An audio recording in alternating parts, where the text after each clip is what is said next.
விழாவில் ஒரு சிறப்பு விருந்தினராக கலந்து கொண்டதில் மட்டும் இல்லாத மகிழ்ச்சி. அந்த நிகழ்ச்சியில் ஷாஜகான் அவர்களை சந்தித்ததும் ஒரு அருமையான பொழுது.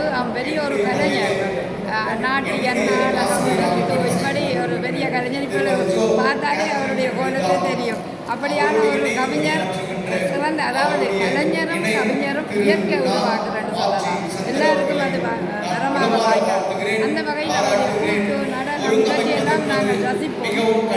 யூடியூப் ஊடாக எல்லாம் பார்த்துருக்கோம், இணையதளங்களூடாக பார்த்துருக்கோம். அப்படியான ஷாஜகானுக்கு உண்மையிலேயே மனம் நிறைந்த வாழ்க்கைகளை தெரிவிக்கிறோம். ஒரு மனிதன் மகிழ்ச்சி எதில் இருக்கிறேன்னு கேட்டால் அவனுடைய ஆத்மா ரீதியான உள்ளத்தினுடைய உணர்வில் இருக்குது.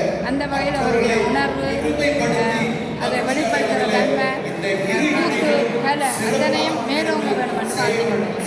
நன்றி. வாழ்த்துக்கள்.